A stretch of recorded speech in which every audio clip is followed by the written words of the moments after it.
Space Shuttle, this is flight safety. Keep your hands on the handrail or inside the vehicle and remain seated while in motion. You are clear for launch. Have a great flight to Starport 75. Hey, Glenn. Hey, Chris. How are you? I was kind of sad a little bit earlier, but then I talked myself out of being sad. Okay. Well, that's Does that good. make sense? Yeah, that's good. Do you want to know why? I do want to know why. Actually, you won't as soon as I tell you why, but I'm going to tell you anyway, because where else would I share this little fractional tidbit of my life? So earlier today, I came home from work. And it's like, some days, I don't know if it's like this with your job. Some days you have days that are like a little rougher than others, and you come home and you're like, man, I'm beat, right? And what usually picks me up is I get out of my car and I can hear the train from the park, right? Have I told you this before? Yes, you have mentioned this before. Yeah. See, and I know you hate when I bring this up. I do. But I tell you, Very it's much. it was one of the unplanned perks of where I happen to live, and just but I got out of the car and I didn't hear the train. Yep. And I'm like, oh no. And you know where I live, like, oh yeah. and hang on. You know where I live? There's like lots of construction, and you and I talked one time. I'm like, well, as these things get built, is like you're not going to be able to hear it anymore. And so I thought we hit that point where I'm like, oh no, I can't. The train's gone. Like it was like I lost my safety net, and like, well, I'm just going to have to check myself in somewhere. I didn't know what I was going to do. But then I remembered from this very show that the train is currently not running. That's correct. Oh, so I had like all this stress and anxiety, and I think I actually literally came in the house and I'm like, I looked it up, like ride closures. I'm like, oh, good, yeah, that's currently closed. Whew. So I know nobody will care about that. It doesn't affect anybody else but me. But I don't know. I love the sound of that train, even like just at the park. Just like occasionally, you just kind of hear it. Sure.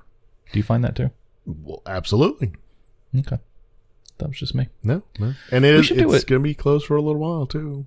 Yeah, September, or did they? I don't think there's a fall date. Fall 19, but this year sometime, right? I don't know. Now we got to look it up because we don't want to give people the wrong advice. Let's see.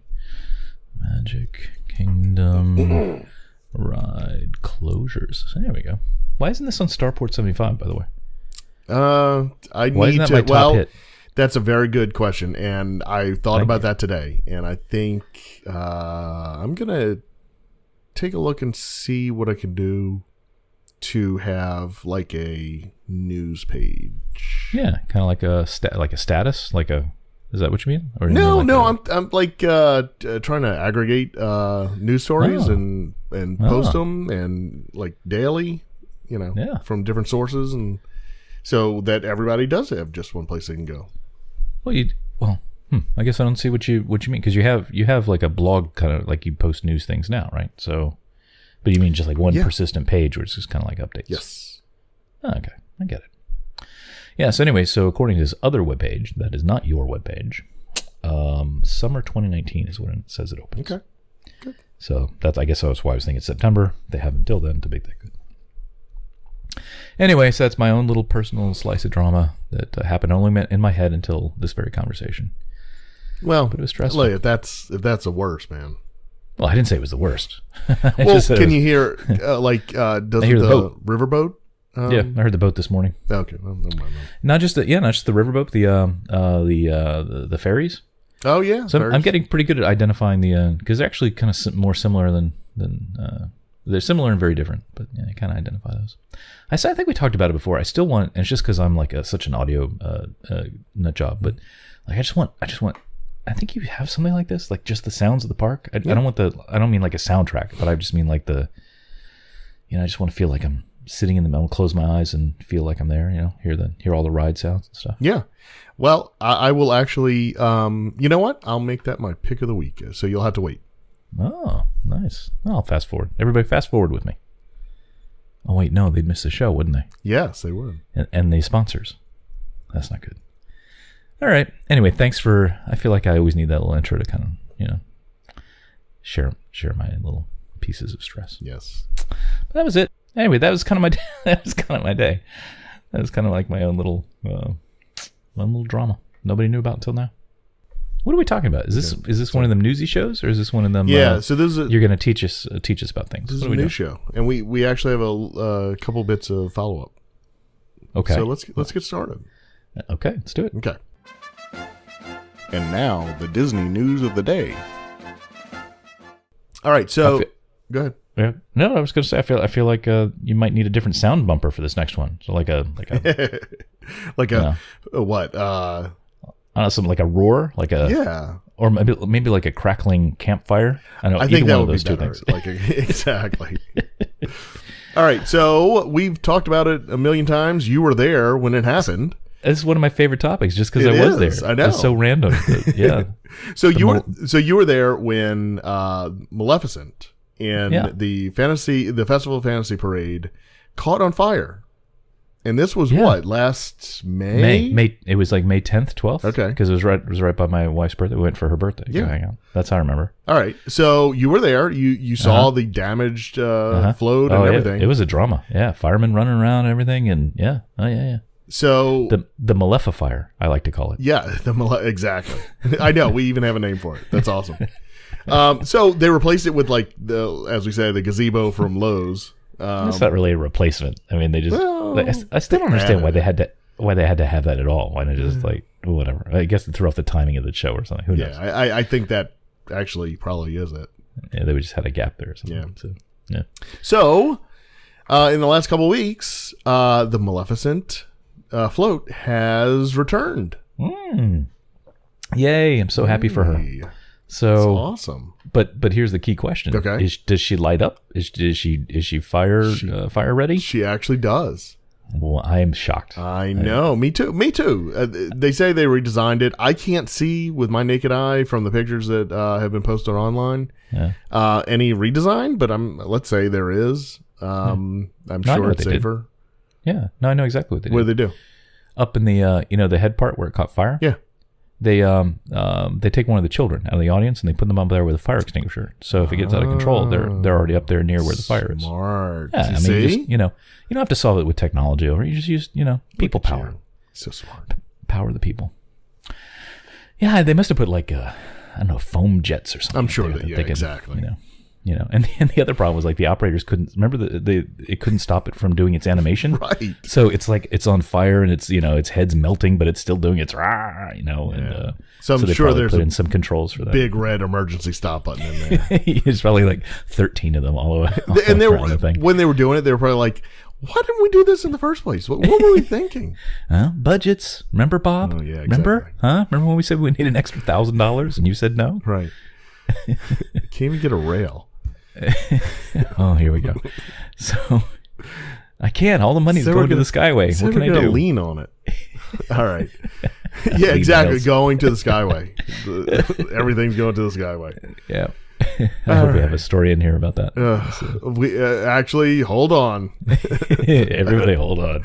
All right. So another bit of follow up is last show. Well, actually, 2 shows ago, our last news show, we talked about WDW News Today. They started a page where they listed a bunch of maintenance issues.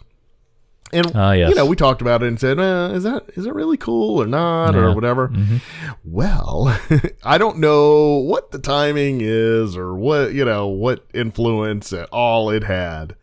But we're going to claim victory. Is that what you're going to say next? Well, so apparently, they made all fixed. They made some fixes at Splash Mountain, and one of the things is Brer Bear. His tail apparently has been missing since the early 2000s. Oh my god! And it just reappeared in the last couple of weeks. What? Had it fallen off behind a tree or something? I don't know. Nobody knew it was missing. And almost everything else that they reported on that page was fixed. Wow. So you got to believe. I mean, people at Disney were, I'm sure that made its rounds, and people what the hell, Jim? Yeah, I guess fix this stuff. But yeah, so maybe this is a good idea. I guess. I don't know. I guess it is. It's all. I guess it comes down to the spirit of it. Is it collaborative? Hey, we all love this thing so much. So, right. Or is it hey, dummies? Pointing out flaws and kind of you guys suck. It just kind of depends on the. It's definitely not that. It's very detailed. But that's the thing. It's how detailed, how nitpicky do you want to get, right? And some of this seems to me, it's all right, but really, do you need to is that really an issue? If you don't know it's there, you're not even gonna know it's not there. Right. So, but man, that's probably one of the things that raises it, and I'm sure that's a calculation that Disney does with maintenance stuff. Is like, well, what is the actual impact to the show by whatever the thing is, right? And I'm sure the painting, and some of that stuff I'm sure was already on a list, and it probably just ratcheted up higher on the list. Yeah. But the question I have is, why didn't they use Brer Bear's tail on Slinky Dog Dash? They could have solved kind of like two problems. Look at at one you. time. Look at you. Absolutely. Just make That's it how you get more management, Glenn. Those are the kinds of things that make one ready for management. You're so smart. All right. Well, I guess so. Is the like how much of that list is? I'm not looking for. That's it. That's all they've gotten to so far. Oh, just the one. It was like 10 things on there, and they're all fixed. But all right. So I get there's some movement. No, that list had a whole bunch of stuff. Well, I'm talking about for Splash Mountain. Oh my God! Yeah, they've just concentrated on Splash Mountain right just this for second. Splash Mountain. Yeah. Okay. Yeah. All right. So. Okay. Does anybody even know what that ride? Like, how many people go on that ride and they're like, "What is this?" Like the Splash Mountain, or yeah, the story in Splash Mountain. Well, look, because like nobody knows that story, right? I know. But I think you can infer what's going on, right?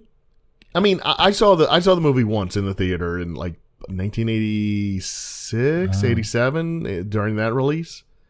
See, I had when I was a kid. I remember I had those picture books that would also have like a record with it. Oh yeah, remember those things? Yeah, I had that for that movie. But I don't really remember it, and of course there's bootlegs all over, and I've tried to watch it. It's unwatchable. It's just a bad movie.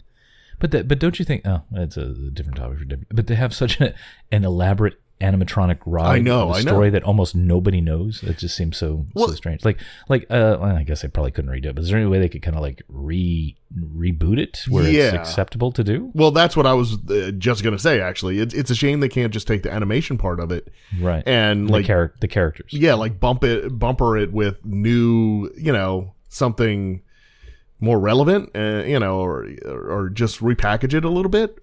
Because I'll say it, something a little less racist. Is that well, it's not even. Yeah, I mean, sure, but it's not even about. I don't know. It's not out of context. It was. It's out of exactly. It's just a different time. Yeah.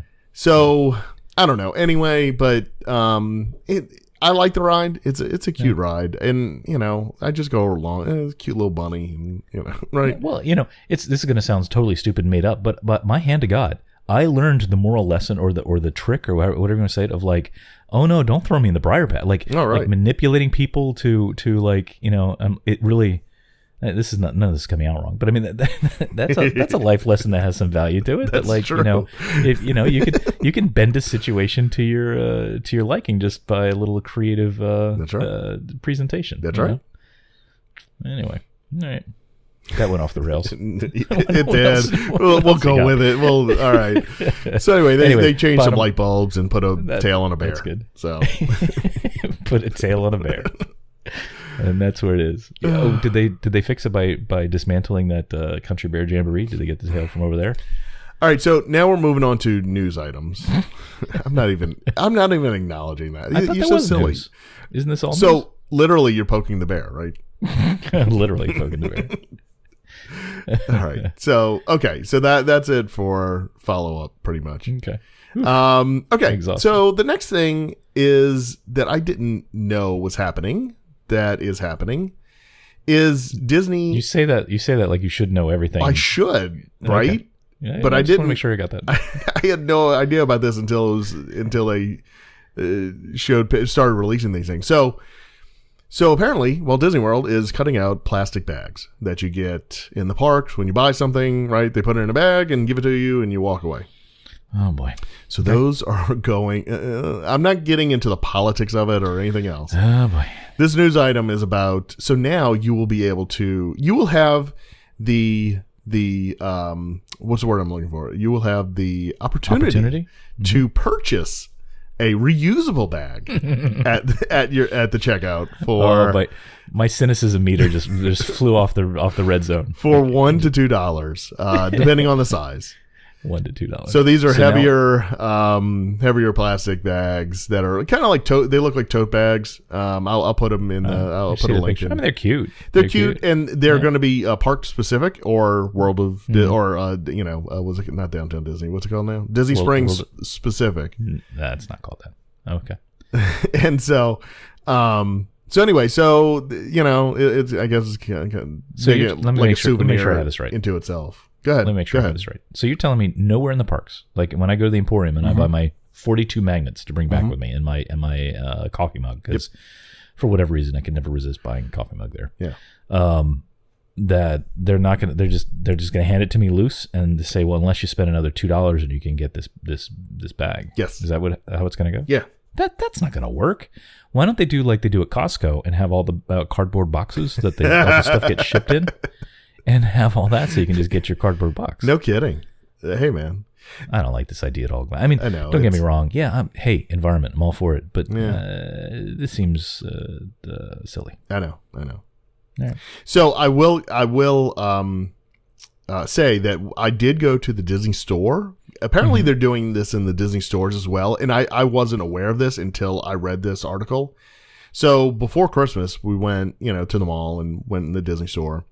And I actually bought the little plastic, what we used to call them PVC figures of the Mickey's Christmas Carol. Oh, yeah. To display, put it in, Sure. Christmas display. So I got that and I checked out.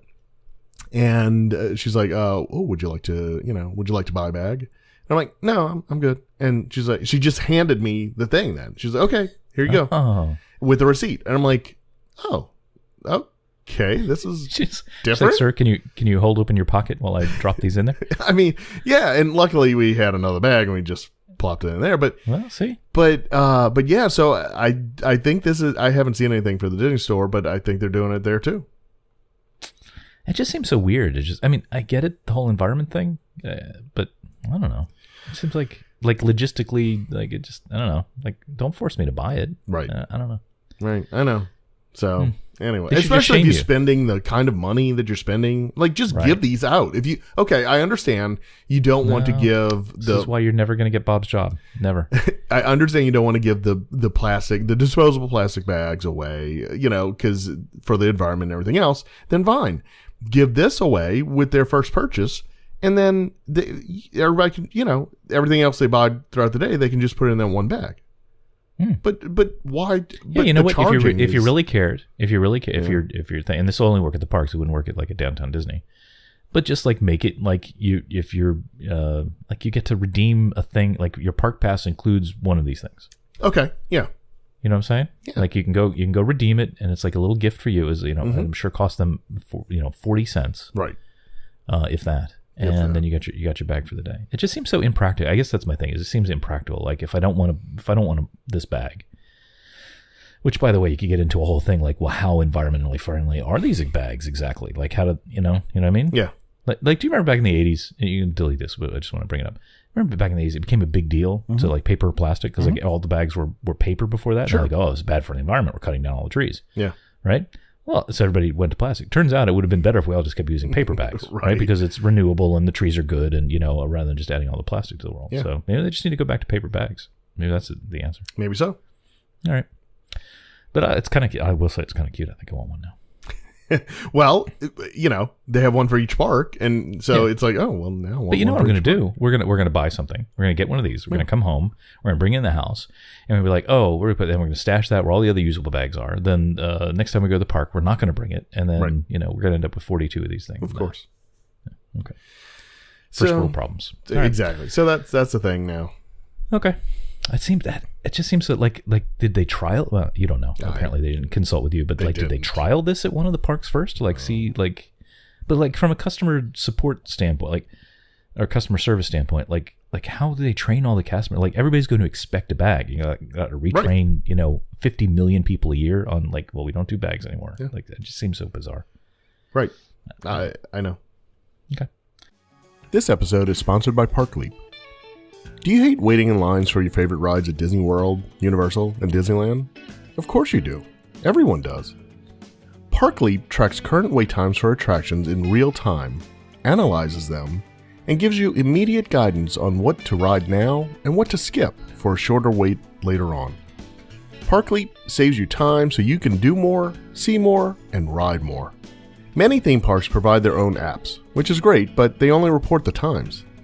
You only get information, you don't get guidance. Is that 40-minute wait good or bad? ParkLeap can tell you.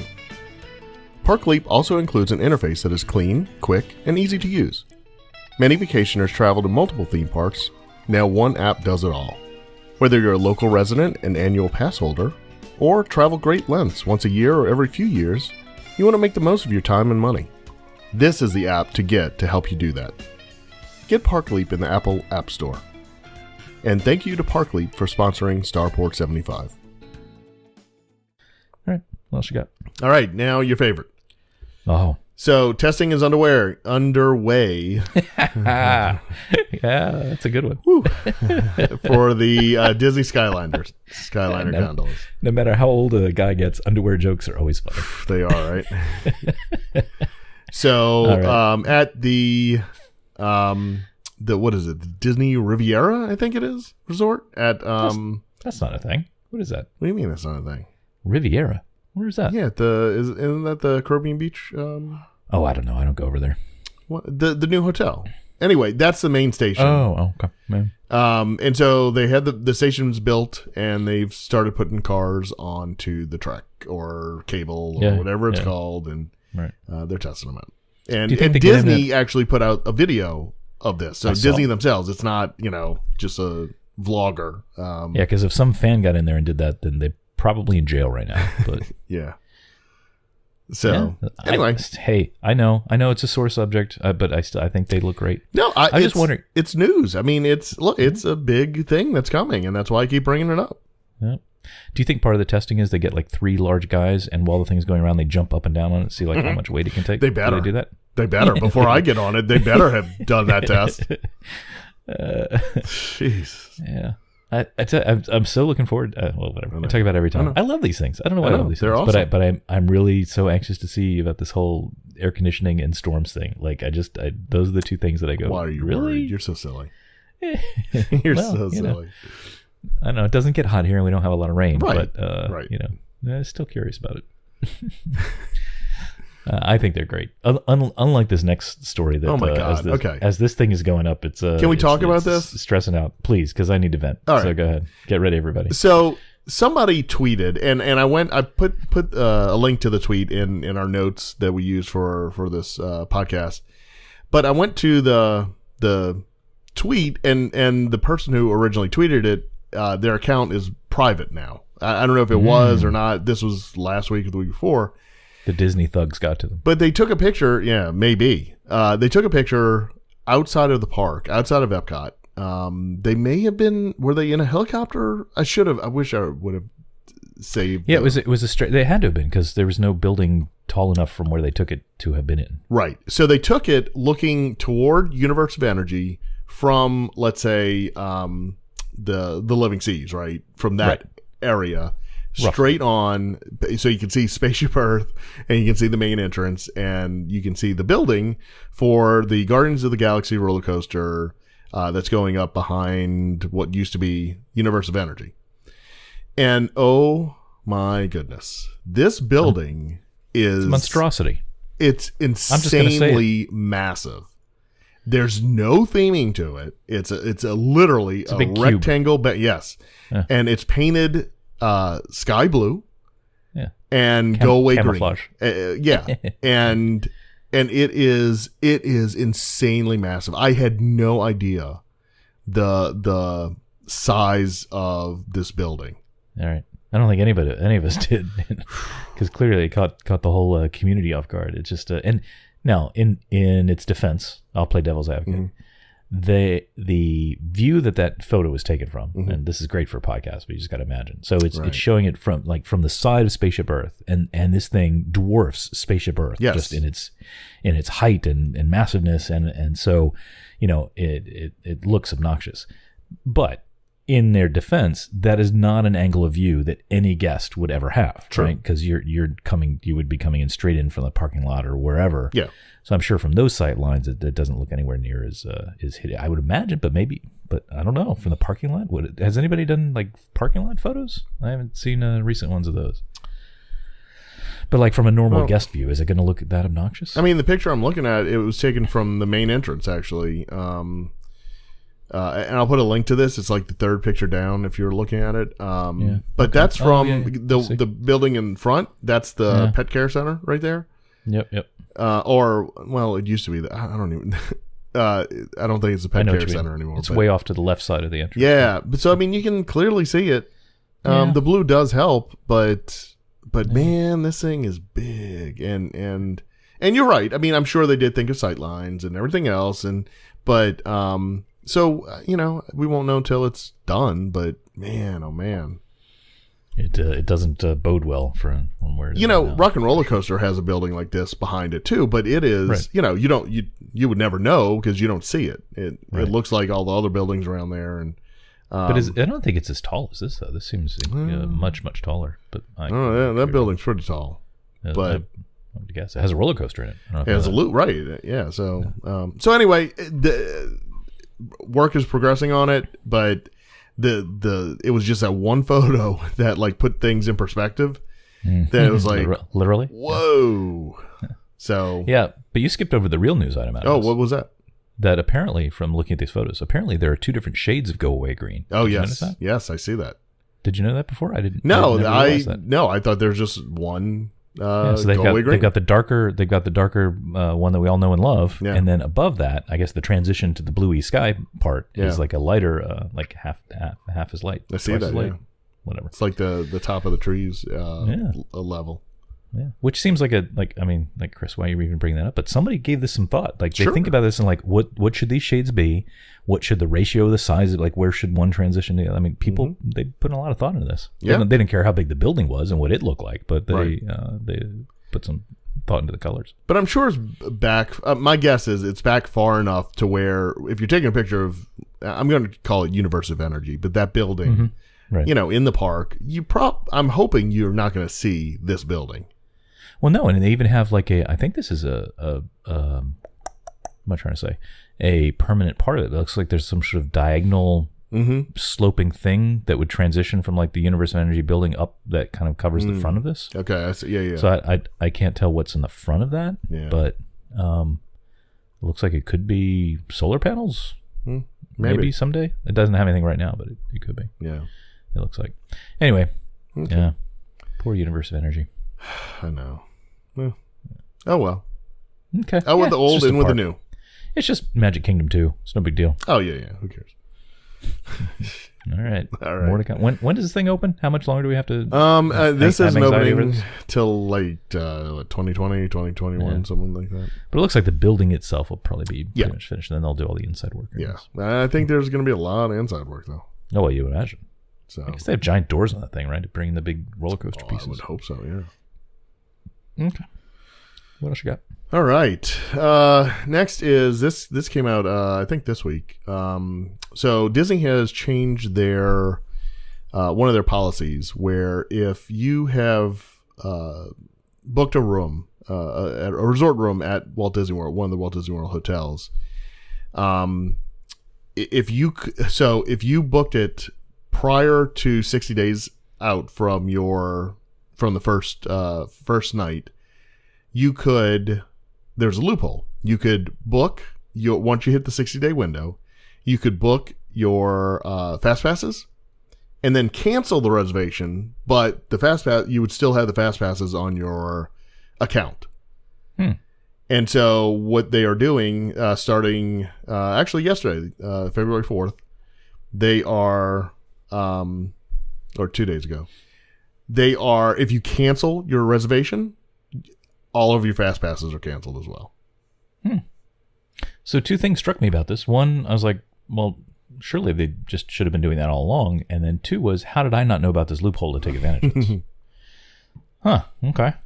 So what's the community? Are they up in arms about this? Were a lot of people using this loophole, or what? I'm sure they were. I mean, I haven't seen anybody complaining about it. So I'm pretty sure they got their hand slapped and just taking had their tail between their legs and walking away. I don't know. It's I planned to stay there, but then changed my mind. Prove that's wrong. I mean, but okay, then book again. And if you want, I don't get me wrong. I completely agree that they should vaporize because there's a perk that comes with that. So you shouldn't get advantage of that without actually staying there. Oh my god, absolutely. And so what this will do, and I don't know the volume, right? I mean, obviously it was high enough that Disney needed to do something, but it'll help everybody else because it's going to free up fast passes and have them available for everybody else.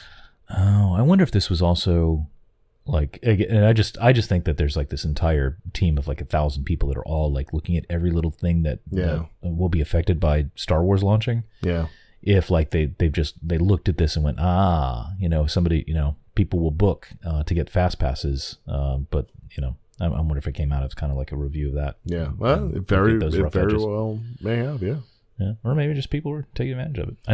I was surprised I'd never even heard of. Maybe this is a well-known thing, but I never heard of it. Yeah, me either. I didn't either. Good. Got to be honest, people. Yeah, exactly. It's all work together. Yep. Okay. All right. And then the last thing I have is that Disney released their quarterly earnings report. Blah blah blah. I don't care about that.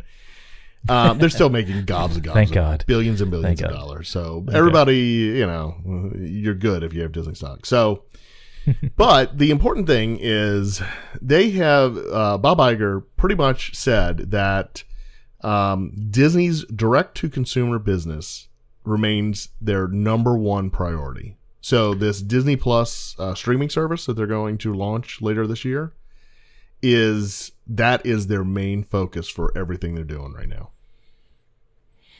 Really? Well, I guess that kind of makes sense. So they're go ahead. Well, yeah. So they're going after Netflix. They're going after Amazon. They see that is where they need to shore up their defenses and where they need to attack to stay on top.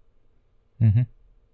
Yeah, my initial reaction was, really, that's your top priority? Because it seems like such a add-on to the Disney company. But then you think about, like, because at least me, I think of Disney as the parks, right? That is my main interface. Sure. But that's not. They're not. They're a media company, right? Right. So when you think about distribution of your primary product, which is media, well, then, that distribution channel is probably is the most important thing you should be focused on. So I guess that does make sense. And that's where they have all their new content that's being created right now. It's really being generated for Disney Plus. The Mandalorian series for Star Wars. They have a couple Marvel series that they're coming out with. Animated shows. I mean, there's a whole host of things that they're working on right now to launch with Disney Plus when it comes out. So, and here's where I am very anxious to see what Disney Plus will offer, because my hope is, and I really hope that this comes to fruition, is I really hope that they open up their back catalog, meaning all of their, old, sure. What is it? The Wonderful World Disney and all of the stuff they used to play on the Disney Channel, all of that. I mean, why not open that up? Why not have that? Even if only a couple people stream it, who cares? I mean, just put it out there. You have it. Sure. Well, I'm with you, and I think that's a given. I mean, you have those assets. Why wouldn't they? Right. But as we're talking about this really strikes me as sort of like Disney Channel round 2, because that was one of the things, for you youngsters out there, that was one of the things that was the greatest part of the Disney Channel, was that it really did unleash a lot of their back catalog that wasn't big enough to put into theaters or whatever, or maybe it wasn't there often enough, but there was a lot of content that they brought back that played on there. It's not like that anymore, but way back then, right? Right, Glenn? Tell us stories. Isn't that how it went? Yeah, I mean, if you wanted to see old Mickey Mouse Club from the 50s, you could watch that. They had everything, color and stuff. Yeah, I think, right? Yeah, all the grand opening specials, that took place, dozens of years ago. They played them on there at night at 2 a.m.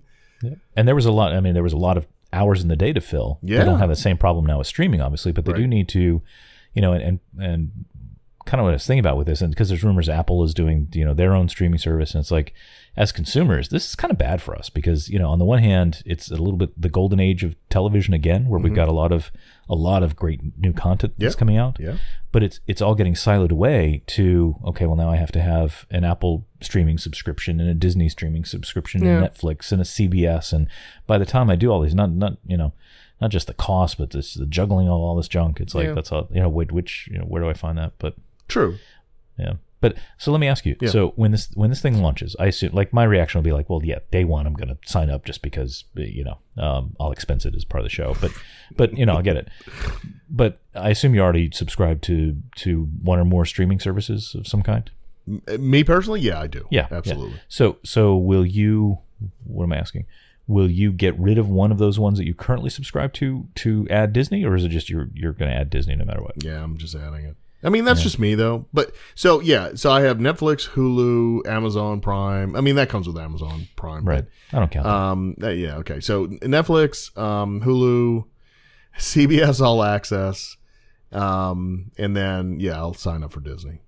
Yeah, that's a lot. People get tired of that. It is. So where I was going with that point is that I think it's going to be. I mean, at first they're going to get this land rush of everybody coming in to people like us will be like, yeah, so it's going to really bump the revenue numbers, and but beyond that, they're going to have to compete long term with people and what they have. So I'm hoping that pushes them to have all that Disney Vault series and stuff. I hope they have like all that stuff out there. Yeah, I mean, just to get everybody to subscribe, whatever reason you're a fan of Disney. Yeah, come here and you can see it. Plus we they don't own care. everything. So whether you're a Marvel fan, Star Wars fan, Muppets fan, Simpsons fan, I guess. Well, that's a good question.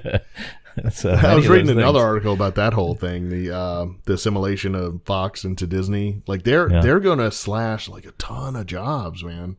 Oh, well, sure. And everybody at Fox is like walking, like they're just waiting for the day, because they can't do anything until it's official.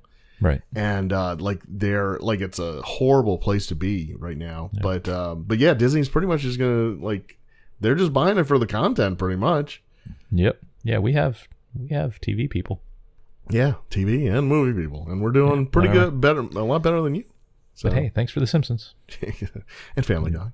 I was about to say Family Guy and whatever else they get. Yeah. Sports? Wasn't that part of the evaluation we said? There's probably some sports stuff. No, they actually had to sell off. Yes, they will get the Fox Sports regional networks or channels, but they have to sell them off within 90 days of the deal closing. Wow. I'll buy it. I mean, if they can't find a buyer, I'll pick them up. So anyway, those will go. When's the streaming service again? Just get this back on track. They just say fall of 2019. Oh, so this year? Yeah. We're in the year. Yeah. Man, this is a big year. This is going to go down as like one of the biggest years of the Disney Corporation. Yep. And in fact, they're pulling all of the Disney content will be pulled from Netflix at the same time, and Captain Marvel, which comes out just in a couple weeks. That's the first one that's the first movie of Disney's that will be on Disney Plus. Oh, really? And not anywhere else. Oh, and not anywhere else. Yeah. Okay. Huh. Okay. Yep.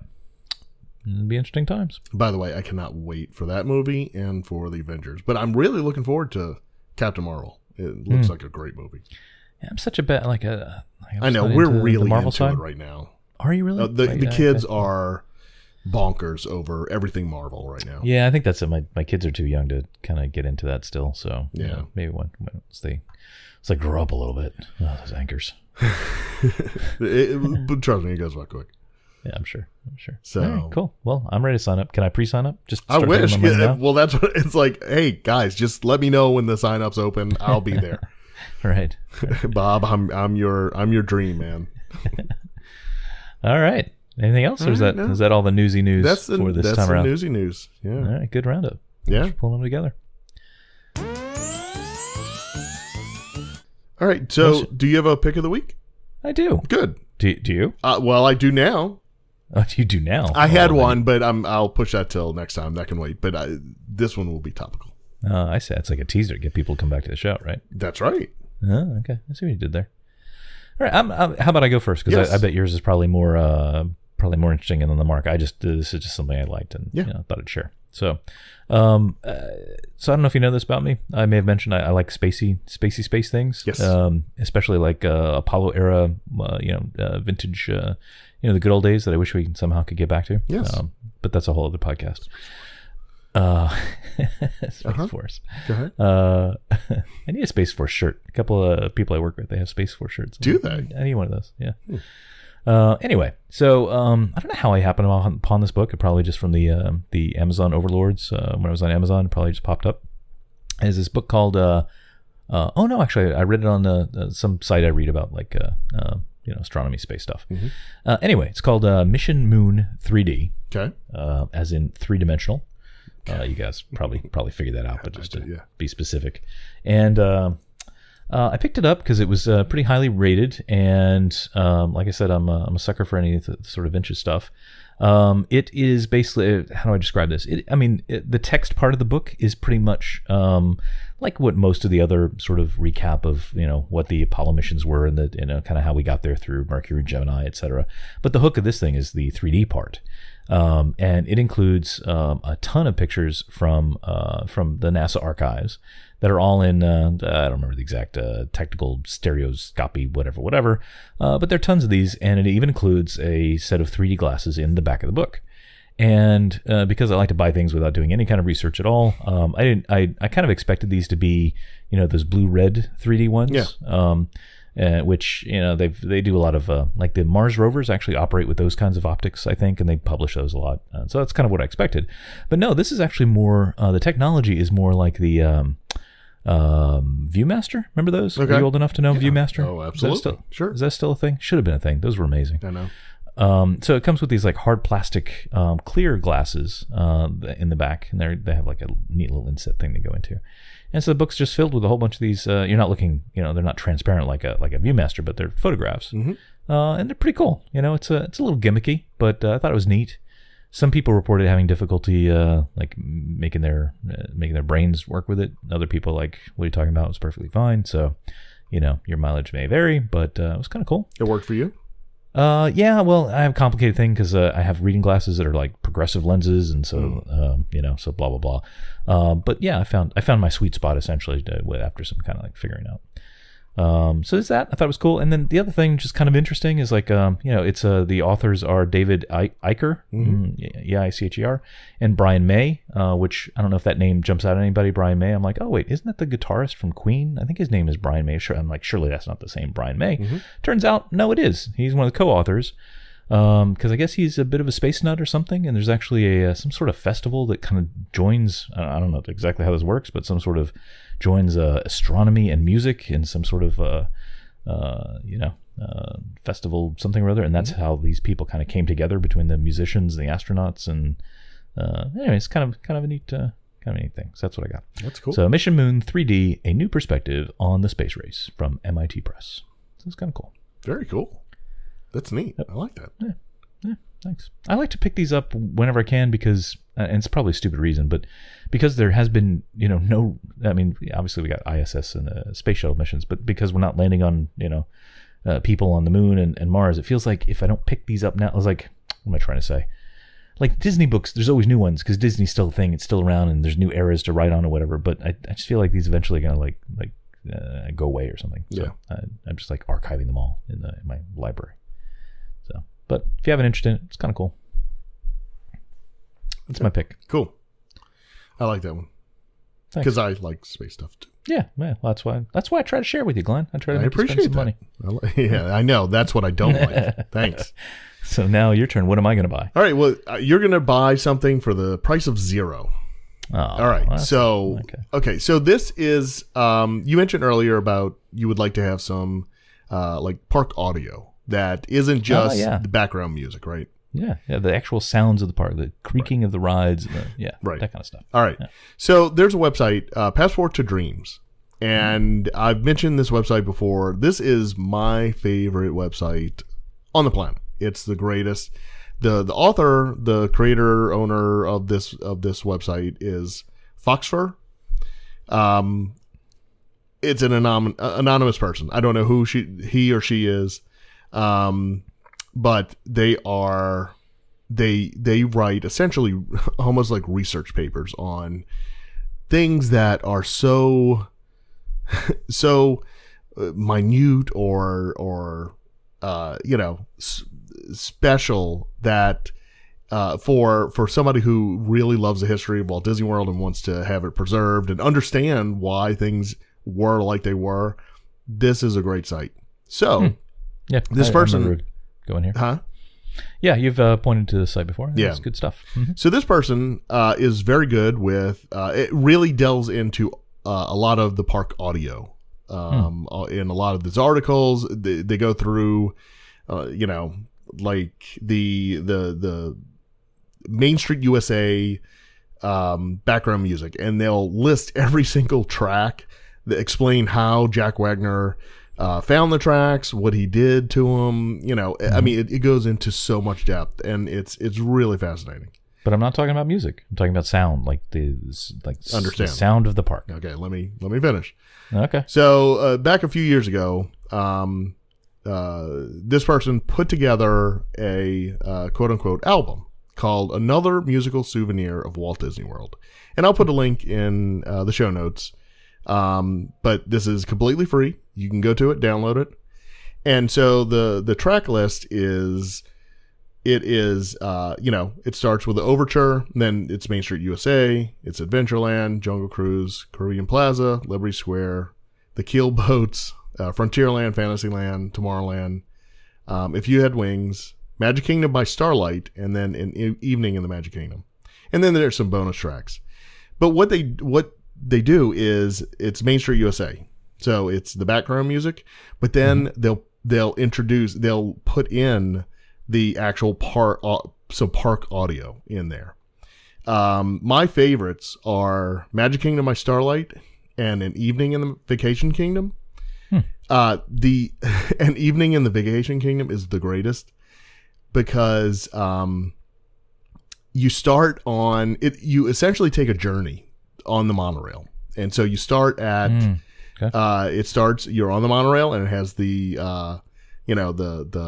the audio, the narration from Jack Wagner way back when, and then you stop at the Contemporary, and you hear the sounds of the Contemporary, down to like glasses clinking from people having dinner and everything else. And so in your mind, you're listening to this and following along, and it tells a story of just going around Walt Disney World in the evening. And it's just you need to listen to it. Yeah, that's exactly the kind of thing I'm talking about. Yeah. So so it's the background music, but it's overlaid with some realistic sounds. Right.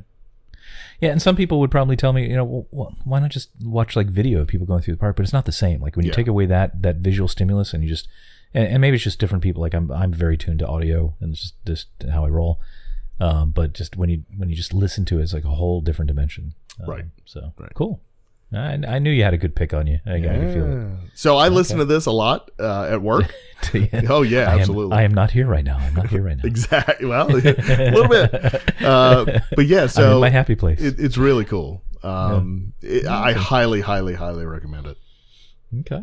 Well, thanks for the tip. I will check that out. And look, there's a link right there. Awesome. Okay. Thank you. Yeah, and while you're talking, not that I wasn't listening because I totally was, but I was kind of glancing through their site. Yeah, I always forget to check the site, but there is some cool stuff in here. Yeah, man. Yeah. Awesome. Okay. So, is that a show? That is a show. Cool. All right. I'll see you next time. All right. Thanks. Bye. Bye. Thank you for joining us on another episode of Starport 75. Follow Chris on Twitter and Instagram at CBGray, and Glenn on Twitter and Instagram at DizWiz. Follow the show on Twitter and Facebook at Starport75 and Instagram at TheStarport75. For all things related to the show, including show notes and links to connect with us, visit us at starport75.com.